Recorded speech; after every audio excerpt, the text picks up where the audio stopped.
வணக்கம். இன்றைக்கு பொருட்பாலில் புல்லறிவாண்மை அந்த அதிகாரத்தில் 6வது குறள்.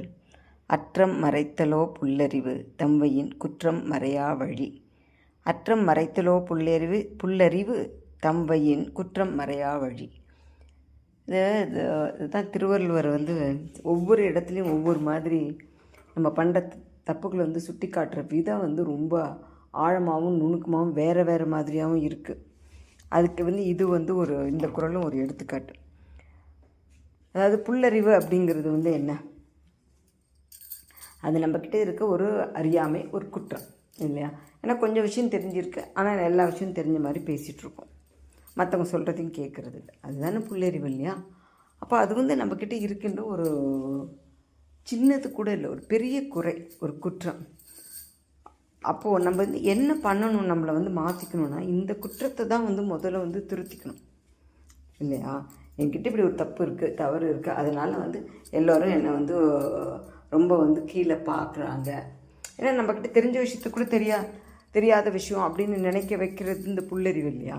ஏன்னா தெரியாத விஷயத்தை தெரிஞ்ச மாதிரி நம்ம பேசுகிறதுனால தெரிஞ்ச விஷயம் கூட நமக்கு தெரியாதுன்னு எல்லோரும் நினச்சிக்கிறாங்க. அப்படி தானே ஆகுது இல்லையா? ஆக இவ்வளோ பெரிய குற்றம் நம்மக்கிட்ட இருக்கிறது, அதை நம்ம சரிப்படுத்தணும்னு நினைக்கிறது இல்லை. ஏன்னா அப்படி அது குற்றம் அப்படின்னே நமக்கு தெரியறது இல்லை. அதுவும் புல்லறிவில் தான் வந்துடும். ஏன்னா நம்மக்கிட்ட என்ன குற்றம் இருக்குது அப்படின்னு தெரிஞ்சுதுன்னு வச்சுக்கோங்களேன், அதுவே ஒரு புத்திசாலித்தனம் தான். என்ன குற்றம்னு கண்டுபிடிச்சிட்டோம்னா அந்த குற்றத்தை எப்படி போக்கிக் கொள்ளலாம் அப்படின்னு நம்ம அதுக்கான வழிமுறையை தேடுவோம். என்ன குற்றம்னே தெரியலனா இல்லையா? அதுதான். அப்போ இங்கே என்ன சொல்கிறாரு?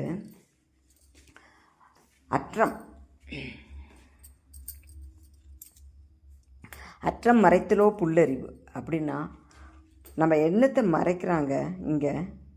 நம்ம ஆடையால் நம்மளுடைய உடம்புகளை மறைக்கிறது, அதான் அற்றம் மறைத்தல். நம்ம இப்போ நாகரீகம் கருதி நம்ம உடம்பு மறைச்சிக்கணும், உடை போட்டு இல்லையா? அப்படி இல்லாமல் இருந்தால் நம்ம எப்படி இருக்குன்னு யோசனை பண்ணி பாருங்கள். எவ்வளோ ஒரு வெட்கப்படுவோம்.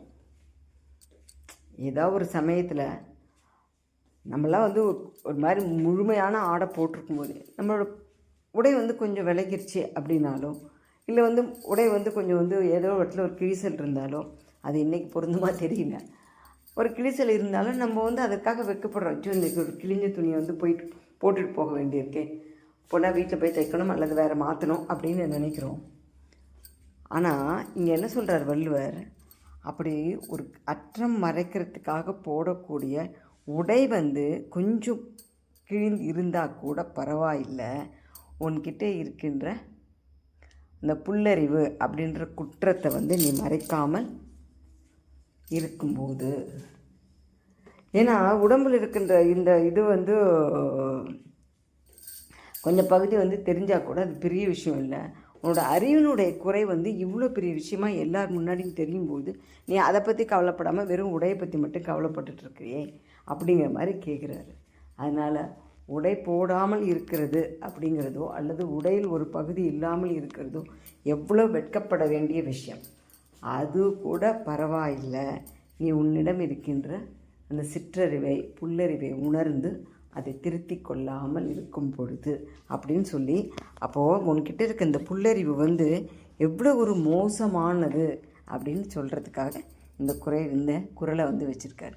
ஆக நம்மிடம் அந்த சிற்றறிவு இருந்தது அப்படின்னா அதை முழுமையாக போக்குறதுக்கு முதல்ல முயற்சி எடுக்கணும். நன்றி, வணக்கம். நாளை எடுத்து